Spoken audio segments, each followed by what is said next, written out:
Hello, my name is Alexander Lloyd Blake, and welcome to This Might Get Personal. We are here with an amazing singer-songwriter, Vincent. Thank you for being here today. Of course, I had nothing else to do. So happy to be here. That's what it was giving with the chorus. Great. So as we match. I'm so happy to be here. This is so cool. Thanks. Congratulations. Thank you. Yeah. All right. So let's just get right into it. Tell me from the beginning, what brought you to music? How did you get involved? What was your first interest and how did that bring you out to LA? I started with music because my dad was a singer. He was a gospel singer. Most of my family on my dad's side does sing, not professionally, but just in church, and my grandmother was a singer. Grew up listening to my dad and his group, the Christ United Gospel Singers. They had performances all over the country and they would travel, and I would always listen to them in my living room when they would practice upstairs, like quietly, because I have a lot of siblings and they were all very loud. So I was very much the quiet one in our house, which is comical now that you think of it, and you know me, not too much. But I grew up listening to him, and that was really my first foray into music and harmony and all that. And I loved what it did and how I felt from the listening. I then auditioned for a boy choir at my dad's insistence and got in the Keystone State Boy Choir in Pennsylvania, and we traveled all over the world singing songs and learning choral music, and that was really how I found my love for just singing in general and just music of all kinds, because we did all different genres, all different languages. From there I went to Berkeley in Boston and met just so many new ideas of what I could be in the world as opposed to just a singer. I had always written songs. I didn't really know if I wanted to just be a singer or if I wanted to just be a songwriter. And then I got to Berkeley and was introduced to people who wanted to be artists. And I had inspirations, obviously, but nothing like what I had seen there and how to do it and how to go about it.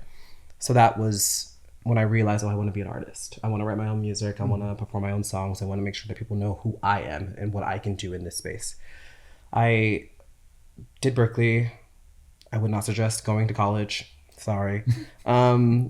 The education was great, but the people that I met there are still some of my best friends and some of the best musicians I have ever met. That led me to New York, and from New York led me to LA because I lied about trying to get a job. I was doing jingle work and they were like, "Oh my God, we love the jingles and this is so cool and great. We'll see you on Tuesday." And I was like, "Sick, girl." I lived in Philadelphia at the time and was lying to them for weeks. And they're like, "We would love for you to come in on Tuesday to meet the crew." And I was like, "Oh, I'll be there." This was a Thursday. I found a ticket. I want to say that was probably $350 straight from Philly to LA. It was 2 layovers and the longest day of my life. But my mom took me to the airport in Newark and I caught a plane and I have been here ever since. Wow. 12 years ago. Okay. We'll get into the honesty portion of this podcast I'm 19. later. Thank you. So of your 19 years of life, how many years have you been in LA? 12. I've genuinely been here 12 years. So a child star. Mm-hmm. Great. Star. We'll just go star. Okay, it's a star. Yeah. All right.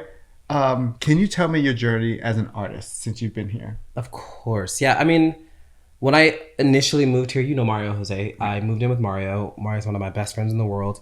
And Mario introduced me to the world of background singing. And I met some of the most amazing people. You know them as well. Right. Some of the most incredible things, all the movies you've ever seen, all the things you ever listened to, these people are on them. In The Lion King and The Little Mermaid, they're the background voices that you hear, the choral parts. And that was a very lucrative space because I was poor and it pays well and you get residuals from that. Yes. And that was my first foray into, I've used foray twice now. Okay. That was my first look into the music world and the scene here, but I knew that I wanted to do my own thing. Mm-hmm. So I would do that in the daytime and as much as I possibly could without being in the union. I'm in the union now. I pay my dues. Settle down. I did those gigs in the daytime and with Mario. But at night I would go and audition for things. There used to be Room 5 and I sing backgrounds at the W, which is nearby. Mm-hmm. Craziness. You're right. But I was hustling for sure. I was doing so much. I was a temp. I had so many weird jobs during that time, but I was going to these venues and being like, "Hi, I sing. Would you like to hear it?" And had my guitar, the American dream. And some people would be like, "Great, go away." Also, maybe. And then some, this really amazing woman, Shannon Torrance at the Hotel Cafe, I kept messaging her and I kept pretending to be different people, as a manager or an agent. I was like, "Hi, this is Vincent's agent. He loves it." And so she finally gave me a shot and I did a couple spots over the course of like 4 months, and then she gave me a residency. And that kind of changed everything for me because it allowed other venues and other promoters to come to that show and see that, because I had sold it out for the month, which was like crazy. Right. I didn't even know how, but I was really like one of these managers that you truly, girl, I was on the phone talking to people, posting online, being like, Vincent's great, you all should really go see them. So I just really like hustled hard, like very, very hard. If you meet any of the promoters who have met me when I first came here, they're probably like, they were really annoying. But I showed up on time. I filled seats and I made sure to be as respectful as possible to everyone in the venues, because I knew that this is where I should start.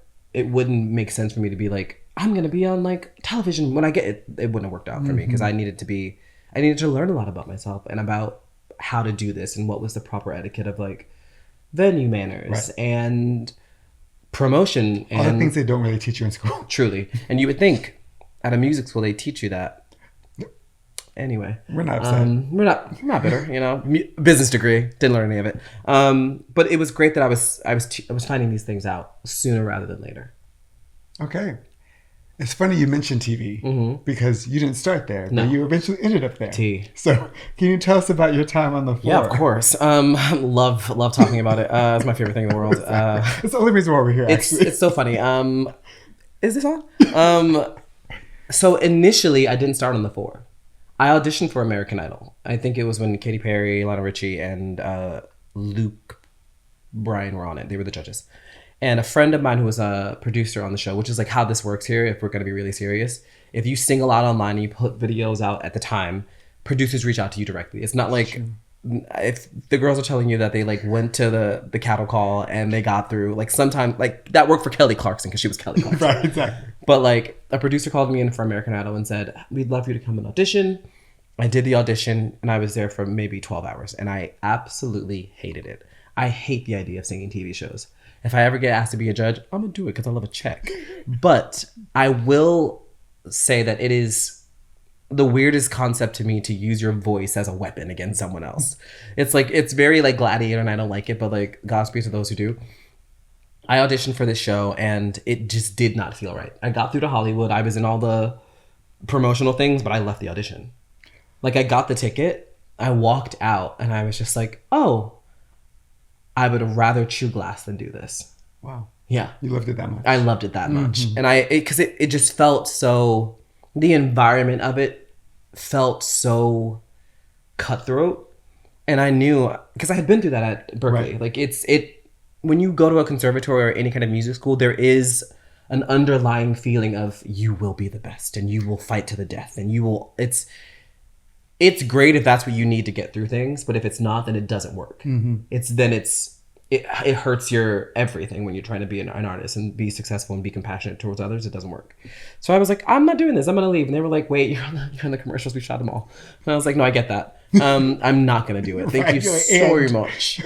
And I called my parents and I was like, hey, I don't know how to tell you this, but I'm not going to do it. I love you so much. My mom was like, great. My dad was like, crazy. But like also, do what makes you happy. Not 10 hours later, my friend Michelle DeBellis, who was working as a producer on the floor had already been on. Like the season had started. I think I had seen like maybe 2 things from it. And I was like, that is crazier than American Idol. And so she calls me and she goes, hi. I said, hey. I had done a reality show with her that never got aired. Oh, okay. Years earlier with like will.i.am, and it was a whole thing. Oh, I didn't know that. It's crazy. I'll tell you that story off camera. But she calls me and she's like, I want you to audition for this show. I think you could really do well in it. And I said to her, I would rather chew glass. Thank you so much. I love you. Let's get a drink soon. And she goes, no, I really think you should do it. I'm going to send you like all the things. You can read them over. And I said, cool. She sends me the concept of the show. I didn't realize that the forehead, it's not just in America. It's all over the world. There are different versions of it all everywhere. And this is the first season of it here. I knew Megan before. Megan, Not Trainer. Oh my God, Megan Trainor. Hello, you're a star. Crazy. I have dementia. I should be laughing at that. Crazy that I said it. Crazy that you laughed. I had known her before, and I was like, oh, I love her. She's always been sweet. Like maybe I'll give it a shot. I went into Michelle and I said, hi, I'll do this. I'll only do it if I can only come in and sing. Because when you do these shows, they have a sit down portion of like, we'll talk to you and like, we'll see what like we can get out of you. And I remember sitting in the interview portion, I told her when I came here, I wasn't going to do this. And they were like, what? And I said, I'm not telling you anything about my life. And they're like, are you sure? And I said, I couldn't be more positive. Like, it's insane how you think I'm going to say anything other than what I want to. Because I had learned my lesson the previous day. I went and I sang, and they were like, we love it. And I said, great. Oh, bye. And they called me the next day saying, you're going to be on the show. And so the concept of the show is there are 4 people in seats. They've been competing against others and newcomers to hold their seats. Who's ever there at the last episode, the 4 then compete against each other and to only have one winner. I don't belong here. I don't care if it hurts. I wanna have control. I want the perfect body. I want the perfect soul. But I'm a creep. I made it on the second to last episode before the show ended, which is crazy. That's amazing. It's amazing. Yeah. But in the grand scheme of things, for the people who've been here the entire time, for someone to come in the moment you're about to like grasp it. Because what you want is to be one of the final 4. Because the final 4 get to do all the interviews and they get to go to all the things, and they're put like, they put us on TV every day. It was actually wild to me how fast it all happened. Like, I went from the first day that I did my audition to when I first aired on TV. I think I had 20,000 followers on Instagram. My phone broke because it wouldn't stop updating the notifications. It overheated and it broke, and they had to buy me a new phone. Like, that's how crazy it went. And so it was like, great, you guys are gonna wake up tomorrow morning, you're the final 4. And I was like, sick, love that for us. Thinking we're just gonna go in and sing the next day. And they're like, no, we don't sing this week. This week you go on E! News and you go to the Today Show, and we're gonna fly you to New York, and then you have 2 hours in New York to shoot a video for something, and then you're going to Vegas. And we were just like, oh, okay. Right. And the entire time I'm quiet. But we did the show. The show it changed my life. Would I ever do it again? Absolutely not. I don't like the environment it creates. It's not for me. I don't like competing with my voice. I don't like the sneakiness and there are just a lot of things that happen inside of reality TV that I'm sure you know about. It's a bit much if you're not prepared for that, and I was not prepared for it at the time. But it changed my life, and it pushed my artistry to places that I only could have dreamed of had I been doing it on my own. It would have taken me so much longer had I not done the show. So it was a great experience in what I got, but I was also ready. Right. You know, I went to school for it. I had been practicing all my life. I had been writing. I had been preparing, and I had a single ready when I got kicked off. And it was like smart. I had a team prepared. You know, I thought it was thought out. Yeah, and the timing. I mean, I think, as you said, things work out the way they need to. You know, so had that first show or had American Idol, maybe. Who's to know? But it's very clear to see that the 4 was a catapult. I'm sure one of very many, much so. But came because you were prepared. Yeah, I mean, I don't think I wouldn't be where I am today had I not prepared myself for whatever was going to happen afterwards. And that is the thing I'm so grateful. My manager at the time, Kyle Avenarius, the first thing he said when he was like, you should do this, but if you do, let's have a game plan for when it's over. Because you're going to want to use that momentum to start everything. And I was like, great, love that. And I'm always writing songs, so there were songs ready. He was like, you just need to pick a song that you want the world to hear, and you need to be able to be ready for whenever anyone calls. And that's what happened, essentially. And what was that song? It was a song called Marrow, which is wild because it was the first and only R&B song I've ever done. And I put it out. It did really well, and then I put out Higher right afterwards, and Higher really changed everything for me. Where have you been all my life, babe? Boy, don't stop taking me higher than I've ever been, higher than the heavens is. Because people didn't realize I was gay. How that would take them so long. She was a real queen on that show. No. I have commentary on it. I have thoughts. But it was one of those things that I didn't realize how accessible I had become to people from the show, and they were just kind of waiting for the sound that I had always wanted to make and the sound that I'd always wanted to put out into the world.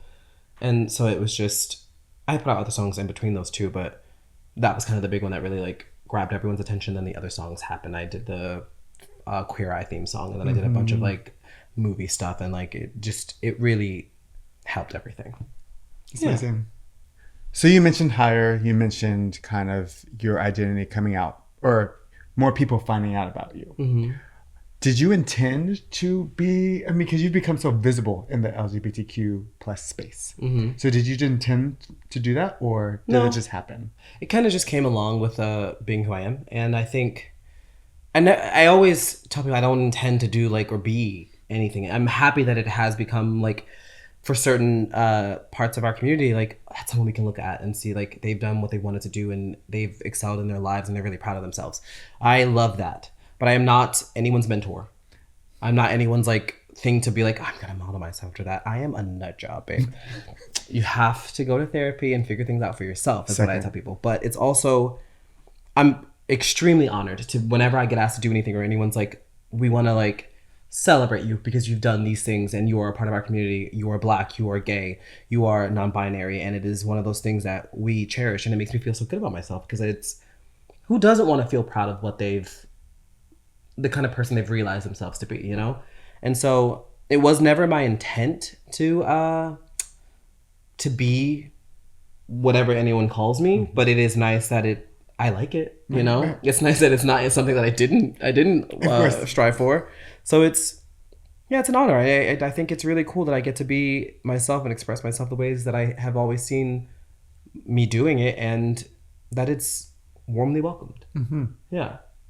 And have you noticed, like you said, you know, I feel like most people, when they find themselves in positions like this, they didn't intend for that to happen, but they recognize the impact. Mm-hmm. Has there been like a moment or maybe an experience with an audience member or someone that sent something to you that you really remember from your impact of visibility? I think something that really has always stood out for me is a message I got while I was on the show years ago, and a kid who lived in Mississippi messaged me, and he had just come out and we looked similar to each other, and he was watching the show, and I like speak about being gay, and he sent me this like beautiful message about not ever thinking that anyone who looked exactly like him would ever be doing what I was doing, and he wanted to be a singer, and I think he does do music now.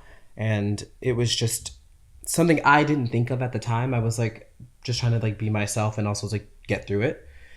But it really, even though I didn't intend to, it really made me think, oh, you have a responsibility, whether you want it or not. And whether what you choose to do with it is completely your choice. It has nothing to do with anyone else. But I realized, oh, there is a responsibility with this, because there are people who look up to people doing the things they want to do, who look like them, who want to feel good about themselves. And it is your responsibility to at least carry it with some sort of class, some sort of grace, because you and I didn't have people like that. Not to say that we're old at all, but we're living in a time where freedom of speech and freedom of self is so highly praised and so seen that it is not uncommon to see someone who looks like you doing something amazing or something that you want to do and being celebrated for it. So I kind of, in the back of my mind, I heard a voice being like, all right, you don't have to like, you're not anyone's mom or dad, but do it well, at least. Like, do it well enough that that kid is like, cool. Right. I can still want to do that, you know? So I think about that sometimes. And then that was a moment for me that really solidified, if you're going to do this, you should do it really well. You can mess up, you can have falters, and you can say wrong things, and you can learn from them, and you can continuously push yourself to be better, but you have to do it well. We've talked about that too, I think. Doing it well, more just kind of like having your own voice. I know we've talked about the ways that you kind of have to remind people who you are, remind people of your presence. How has that developed over time? Because I think a lot of artists come into this profession of, I don't know if we're taught to be small or if we're just kind of told, you know, life is easier that way, and then we have to kind of reclaim our space. So how have you done that? I think we're taught to be small. I think you're told you can be great at what you do, but you have to be humble with it, and there is some truth to that. I also think we're taught to be small because we are people of color and we're black. I think we're taught to be small because we're black men and black people, and you're taught don't get too carried away. It's nice that you're here, and we're happy that you're in the room, Right. And you should be grateful. And you should be grateful for that we've allowed you inside, which is insane. And I've learned for myself, at least. I think every artist goes through this, especially artists of color, women especially, go through this kind of phase in life where you kind of just take it for a bit because you don't want to mess up, you don't want to get pushed to the side, you don't want to lose out on things, and then you learn through trial and error that no one's opinion matters but your own, because that's how they're acting through the world, and that's how they're getting through. And I think for me, I had to really be stern with myself, because when I first got here, I mean, we have mutual friends who are very famous now, who do a lot of things, and I was always doing favors. I was always in the room. I was always happy to lend a vocal for free. I was always happy to be a disco ball in someone's music video. Like, I'm literally a disco ball in someone's music video for free, you know? And I was just like so grateful to be there. And it was, and I was, and these are things I would do over again because they were fun for me and they were helping friends. But I also realized when it came time for me to do my own thing, crickets. And so it taught me you can be generous with your time, you can be generous with your gift, but when it comes to the things that you want to do in your own life, you have to be the boss in the room. There is no room for anyone else to have an opinion about the thing that you want to do and how you want to do it. And so I have realized as I've gone through this and I'm still doing all of these things, no one's yes is more important than mine. You know, whenever I film anything, whenever there's a song being put out, whenever my face or my name or my brand is involved in it, if I don't like it or it's not up to my standards, it's not going. It doesn't happen, right? And it's interesting now because I have been doing this for a bit and I'm not famous by any means, but like people know who I am, right. And I think famous is a weird word, like noticeable, you know, and I like that. I like being able to go somewhere and sit down and have a meal and someone's like, oh my god, I love you, Chris. And they run away. I think that's so cool. Because I'm like, I'm gonna eat this meal. I'm so hungry. I love you, girl, but I'm gonna the Whitney Houston thing where she goes, "Man, I'm eating." But it's one of those things where it's, for me, I am genuinely the boss, and what I say goes, because I think it has to be that way because I have to be satisfied with it, and I don't have feelings about people feeling bad about that anymore. And I used to feel so strange about, I don't want to offend you. And it's like, girl, you're spending $6,000 on this one shot. You don't care if they're offended. I care if it's right. And also offending someone else about your identity and your stuff. But you're taught. Yeah. You're taught to be like, they're helping you, and they are. They're doing so much for you, and they're giving of their time. They're giving of their time, and they're also being paid. And when I realized that, compensated. Baby, looking at your account will change a lot of thoughts in your head because it made me realize, oh, I sat through that entire day and I didn't get what I wanted and my money's gone. That'll never happen again. No. And so it has been interesting to see how people now react to that because I have a system of how I do things when I go to a set. Hi, this is the time allotted for these scenes that I would like to do. These are the angles I would like to do. This is how I would like to shoot it. I have the lighting here, and because I know what I look like in this lighting, and that's why I want it to be. I would love for this to be edited this way because I know how I'm going to look, and I know how I would like it to flow into the next transition. And people are like, and I'm like, yeah, because we have to get it right. Love you so much. And I'm open to everyone's ideas and opinions in the meetings for ideas and opinions. But when I get to the set, to execute. We are executing because we have a plan, you know? Right. I'm a triple Aries. I'm really sorry. There's a lot of energy here. But it's become easier for me and I enjoy it a lot. Everything I do now, I enjoy a lot more because I don't have reserved feelings about how I'm going to make someone feel about the thing that I love to do.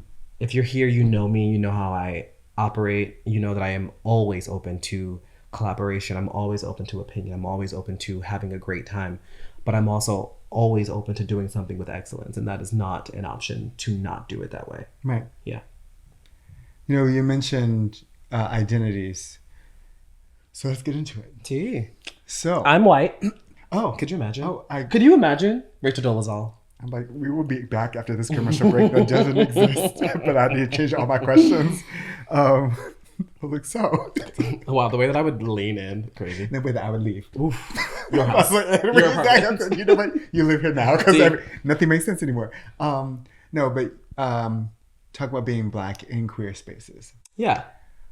You know, just being Black in its own way, we are taught we have to show up in certain ways. Mm-hmm. And then showing up in marginalized spaces, and I'll speak slowly to make sure I'm being careful here. And certainly in gay spaces, I guess I should be asking more questions than giving my own opinion, but I'm going to do both. Give your opinion. Yeah. From my experience, that kind of same marginalization does not change regardless of sexuality in those different spaces based on my race. And to be clear, being Black is being Black Everywhere. everywhere. Yeah. And its challenges also remain. And I'd be interested in hearing from you as someone who does have visibility and is also celebrated in LGBTQ spaces, given platforms to speak and perform on. How has those identities kind of played a part in how you have moved through as an artist? They intersect all the time, obviously. I think when I first started, I was, as we were talking about earlier, tiptoeing. You know, a lot of the prides and a lot of the things that I have done in the past are heavily Caucasian. And I have a great fan base of all sorts of people, of all races, colors, ethnicities, and ages, which I think is so fucking cool. I think that's awesome. But most prides have white promoters, have majority white headliners, majority white acts, and I would be in those spaces and kind of, it's something you learn to code switch. I learned that at a very young age, coming from, I'm from North Philly, 29th and Diamond. If anyone knows where that is, you know exactly where I'm from. But I would code switch because I went to Catholic school and there were white children all through high school through college, yeah. And you learn to like live in both worlds. And then at a certain point, I got exhausted because I wanted so badly when I first started my career and like it really started to do like a lot of things to be accepted by my community. I had been invited to do my first Black Pride, I want to say 6 years ago. No, longer, 8 years ago. And no one came to my set because it had been promoted like pop act. And I think it had a negative connotation because it was like, no, all I want to do is like, I want to feel like when I'm at home and I don't get that feeling often in these spaces. And I really want to see, like, I want to look out and see people who look like me dancing to my music because I know that there are people who look like me who love my music. And I had to have a really honest chat with my agent, and I was like, hi, I need to be booked in spaces with people who look like me because I am starting to feel like a dancing monkey. And I don't mean monkey in a racial way, but you get what the saying is. I'm starting to feel like I'm putting on for these white people, and that ain't gonna cut it because I need to feel fulfilled. It won't work if I can't be myself in all the spaces. And so that also was work for me of like, when you show up exactly how you are. Since then, it has benefited me so much. And I've had such an awakening in my fan base of just people being like, oh my God, I see myself in you. Just because you show up as you are. And you have fun on stage and you make music that feels for everyone. And what I love so much is that when Black gay men reach out to me and they're like, I love your music. Oh my God, the joy it gives me. The joy it gives me because like I think about little me writing these like pop songs, listening to these pop artists and thinking, oh, I hope people like this because like the boys that I run around with like in the streets don't love this, but like they love like hardcore rap, and I love rap music, but it was like I can't rap, right. You know, but I can sing and I can write pop music and I can write dance music and I can write singer-songwritery kind of tunes. And I hope that there's a space and there's a community that loves this, who looks like me, who can flourish from this, and also know that it's okay to then start their own kind of journey. And since like TikTok and Instagram, it is this vast uprising of people who, and black gay men, black gay women, black non-binary people who are at my shows and be like, oh my god, I love this shit so much. I'm so happy. I'm so excited that you're doing this. And that for me, I'm so glad that I took the time for myself to realize you have to show up as you are. Like I always say this because people are like, I'm gonna work on my summer body, and I'm like, you're gonna give whatever body I give you. You're gonna say that. You're gonna give whatever body I give you. I don't know what you thought was going on in here. However I show up, sister, is how you're gonna see me, and whether you like it or not is up to you. But I have to be okay showing up as I am in spaces, as black and loud and as charismatic, or as quiet and shy and demure as I feel on that day. But I have to be authentically myself. And it's been beneficial for me, just soul-wise. Yeah, I was going to ask, certainly you talk about that in your artistic spaces. We've also had conversations about how that shows up in personal spaces. In queer communities, being black, depending on the environment, maybe seeing yourself, maybe not. How have you navigated that? Has any part of your artistry kind of affected how you've been able to navigate that personally, or vice versa? Yeah, I think what you're asking is, like, you mean in like general gay spaces, how has my life... Yeah, personally, how through have you maneuver? Because we are maneuvering.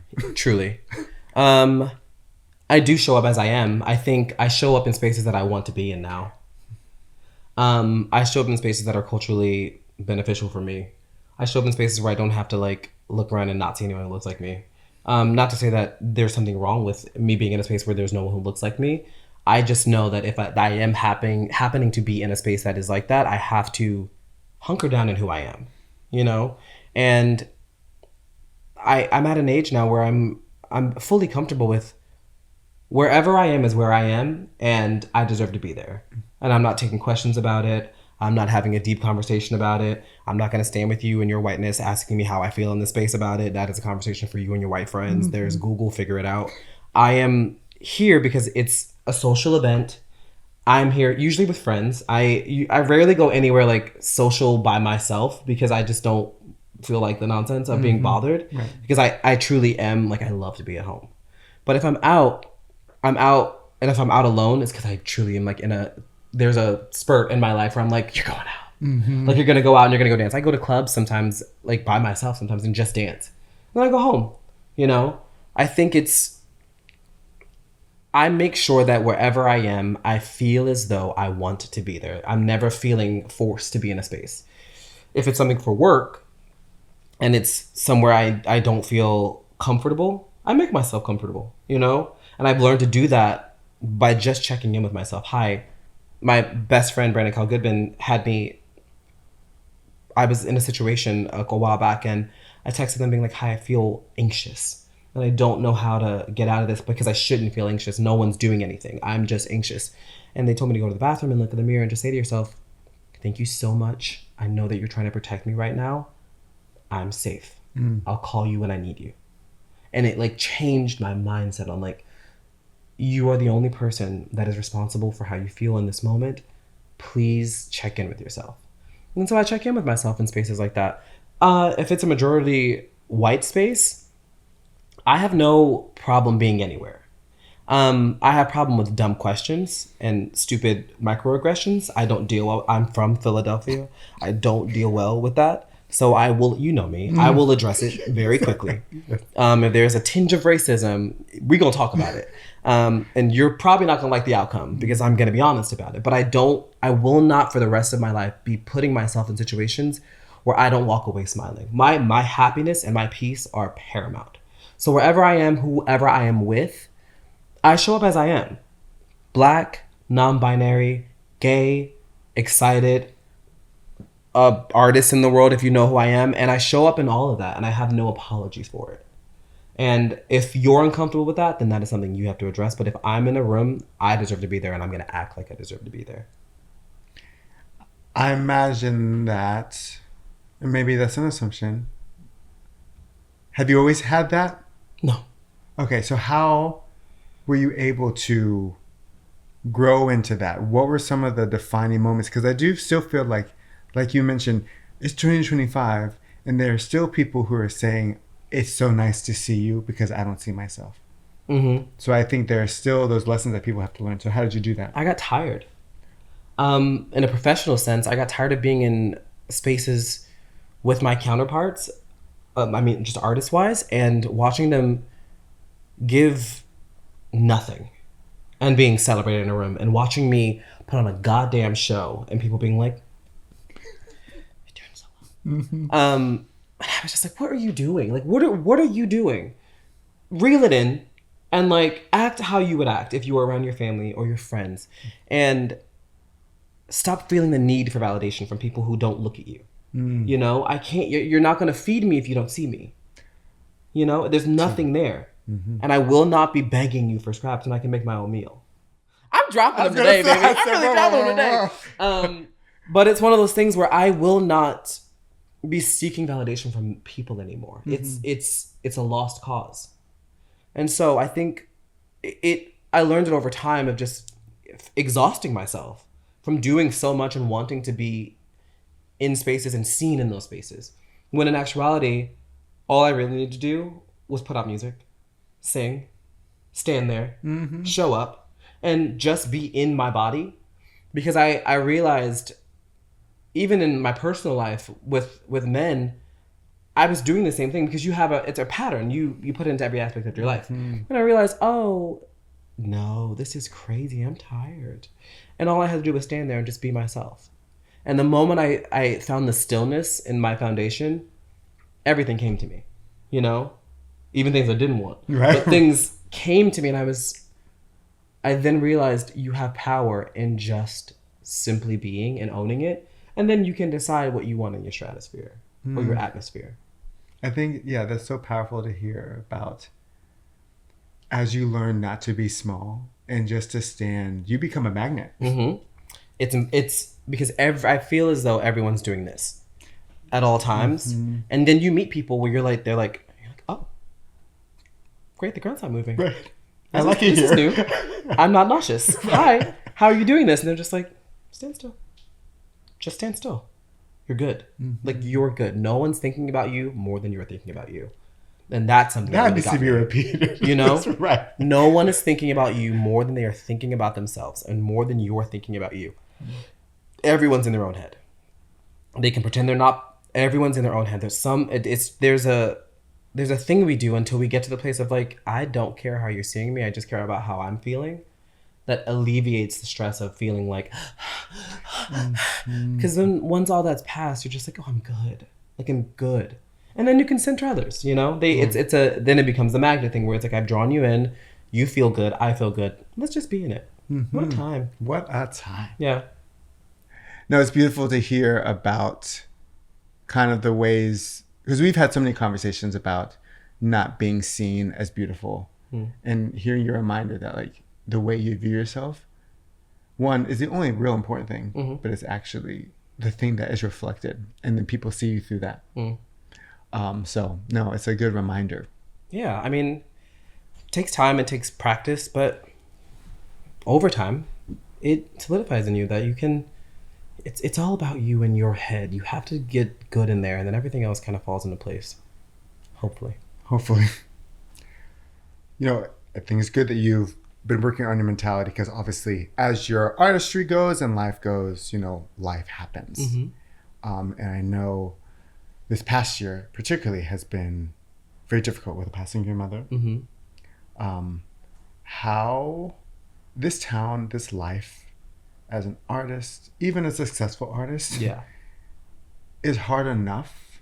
How have you found the energy? Did you find it through your music? Did you find it from a space from your art? Like, how have you found kind of your way to be in this time? I love talking about my mother, and I love talking about my father. My father passed away 4 years ago, and I think so. None of the energy came from my music or my art. Okay. At first, I should say, I had incredible parents, you know, and they had their flaws, They had their strengths, but they were incredible parents for me. And I think because of who they were, kind of navigating a life without them now is not easy by any means. It actually sucks because I would love to like call and pick up the phone and like have a conversation about it, just things in general in life and where I am and what I'm doing. But I think because of how I was raised and how they made sure to show up as human beings first as opposed to like parental figures really assisted me in how I found myself.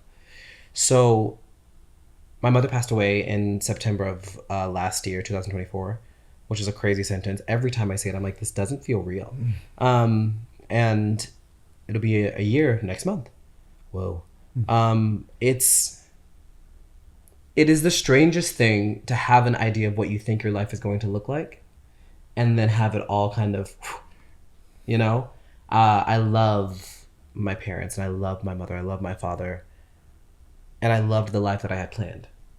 I love a life that is now unplanned as well. That is because of them. And how I've navigated this is really dark fucking humor, as you know.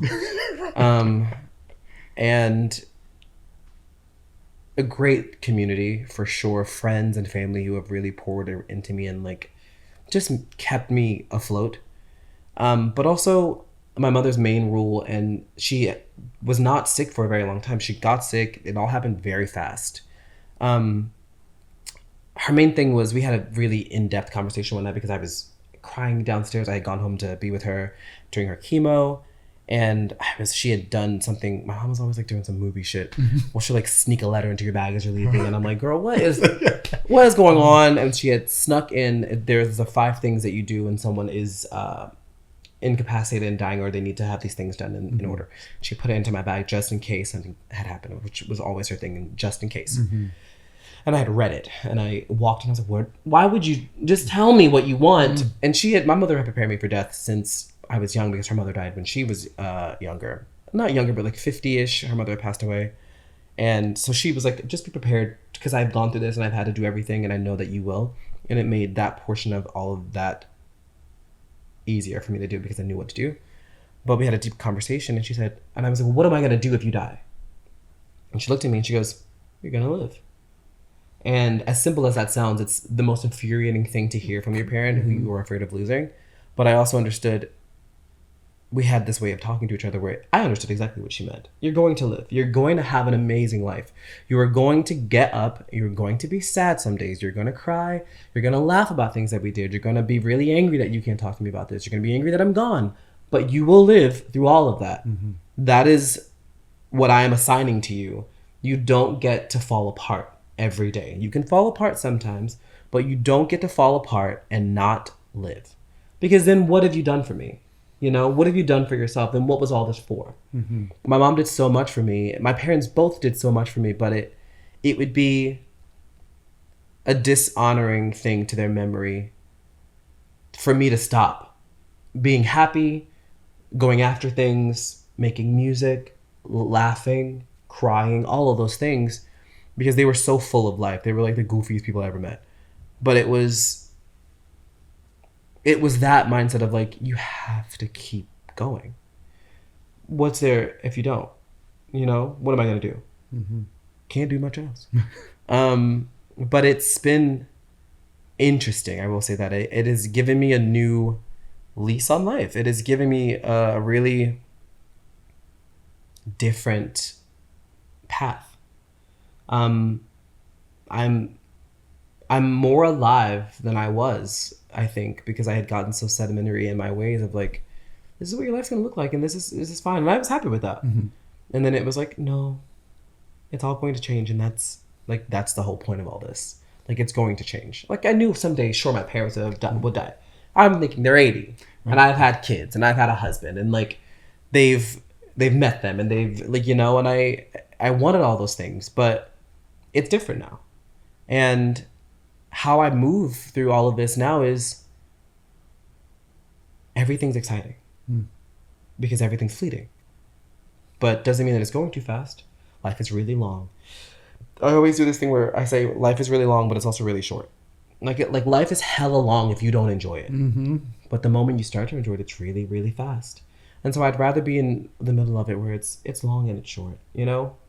And I carry them with me every day and everything in there in the most mundane things that I do. Like the other day I was buying Trader Joe's eggs and I started crying because I was checking the eggs like my mother used to do.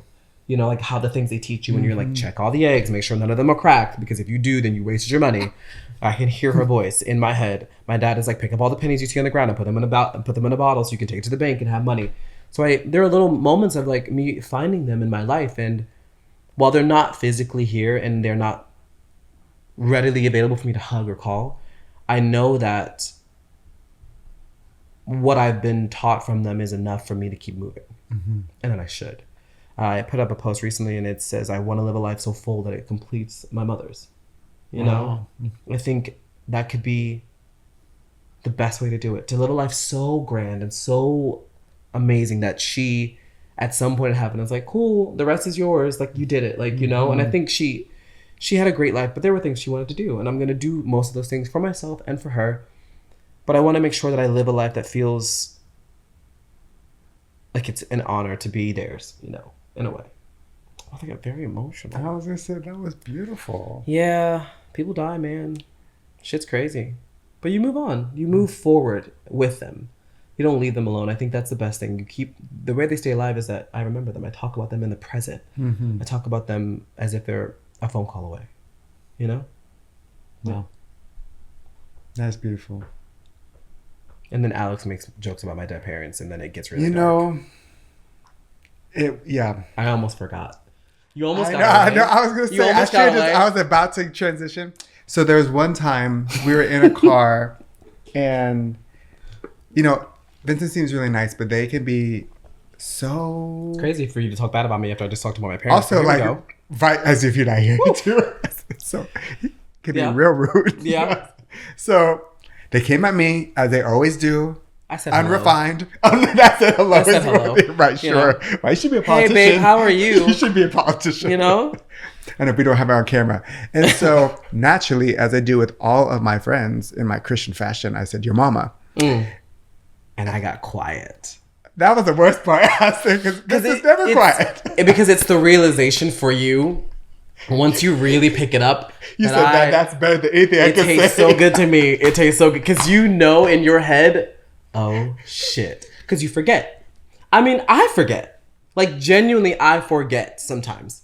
And then I remember, but whenever anyone else forgets and they say, like, oh, your mom or your dad, I go, ooh, wild choice. And then they remember, and it is watching people dig themselves out of this pit that they've dug up is one of my favorite feelings. But, like, I get that from my parents. Well, it's funny because I didn't dig myself out. That went your dad. Double down. Because also forgot that my dad had passed away and goes, oh, I'm so sorry, your dad.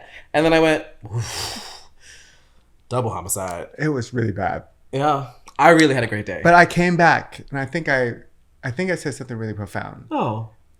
Because I said to you, you know, I apologize because I've been focusing my anger on, like, you know, tangential people, and I need to focus it where I mean it. Directly at you. That is fucking crazy.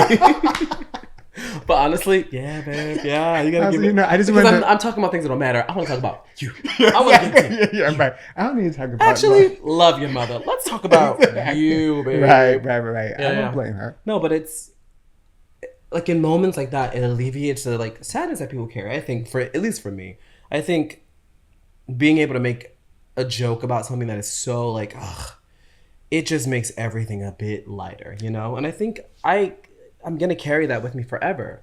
Just that feeling of like, of wanting, but being able to laugh through that is so helpful. I'm not saying thank you, fuck you. But I'm saying that it So you're welcome. So I watched you being like, you're a Yanla moment of like, yes, you're welcome.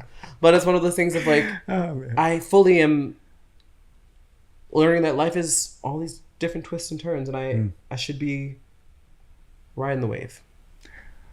Well, it's a wave. Yeah. Certainly. I mean, I think, jokes aside, that the fact that you can, I mean, I think it's a testament to the relationship you had with them that other people can feel comfortable talking, because I think no one feels comfortable talking about death because everyone's scared. Yeah. And so I think for me, hearing, I mean, obviously seeing the phases, but also knowing the love that you had for your parents is so evident. That creates an ease to be able to speak. Yeah. Which is, I think, actually quite aspirational, because I don't know a lot of people can do that. It was, thank you. It's really like, I mean, the first week I thought I was going to die. The first week after her, I was like, this is the end, bitch. We are checking out of here. And then something happens, like something funny happens. You know, I was with my sister at the funeral, and this woman would not shut up crying. Like this woman, I'm sure a friend of my mother, would not stop crying. And it was like, "Ah!" And I couldn't stop laughing because I could hear my mother be like, tell her to shut the fuck up. This is crazy. And I looked at my sister and we burst out laughing. And then you're like, oh, there's more life. You know, it doesn't stop because you're sad. It doesn't end because they're gone. You have to keep going. And so, it's just, I learn something new every day. And people teach me something new every day of how to be resilient and push forward. That's all I do. So as life goes on then, what do you have? Like, what are the goals and aspirations that could be personally or artistically? I mean, is there something you're working on right now that you're really excited about? Yeah. That's not a secret. Yeah, I'm working on an album. I put out the first single recently. Yes. Working on an album of really fun dance music, which is crazy because I had done an album previously last year, and then all the things happened. I was like, I really don't want to spend the next year or two singing a bunch of sad songs. Gotta be healthy, therapy. And so I made a new album, and I'm still wrapping it up, but it's something that helps me celebrate them in a way that I haven't been able to do before in this way. And so it's inspiring that it's inspiring me to just go places and travel and be a human being and like fall for people and understand that like that's a part of all this. Like you do all the things and you soak it all up because like why not? And so it's inspired all of that. It's inspired me to be proactive in my life again.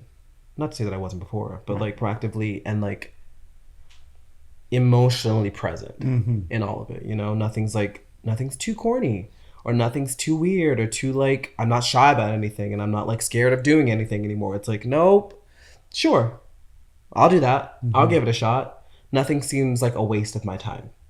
And before I think it was because I had just gotten set in my ways and I was like, well, things will always be this way. No, I don't have to do that. And it's like, but what if you did and you like it? Because you gave it a shot. Right. You know? Okay. So we'll see all of the world soon. Girl, truly, I've been traveling all summer. I'm so tired. But I'm also like so filled up with like happiness too. I'm like, cool. Like every time I find myself in a new place, even if I don't like the setting, I'm like, sick, I'm somewhere new. Let's explore. But it's not something I would have done before. Right. And now it's like, get up. You're living a life. And not everything is in here. It's all out there too. So get out there. So I'm doing it.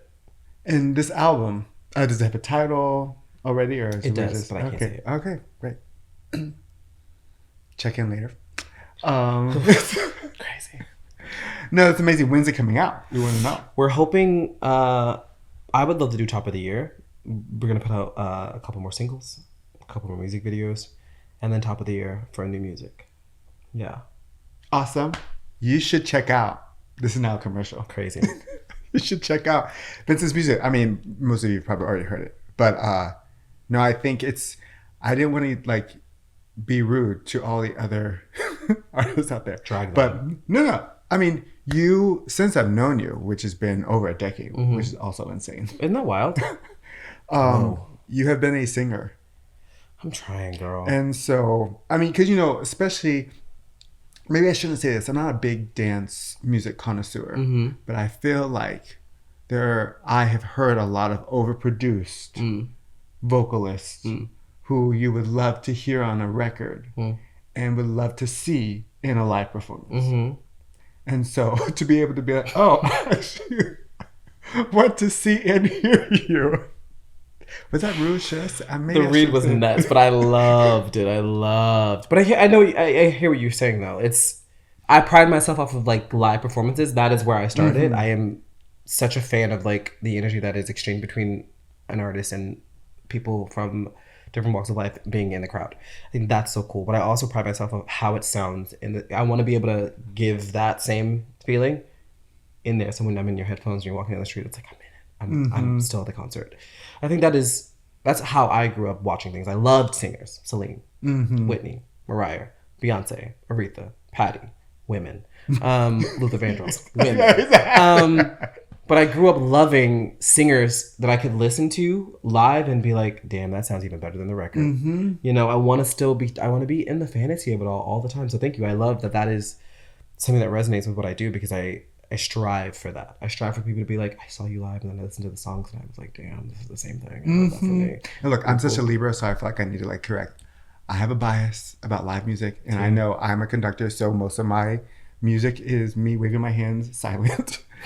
That being said, I think it's a skill that you certainly have cultivated, both in your live and in your recordings. Thanks. So I think that also comes from choral music.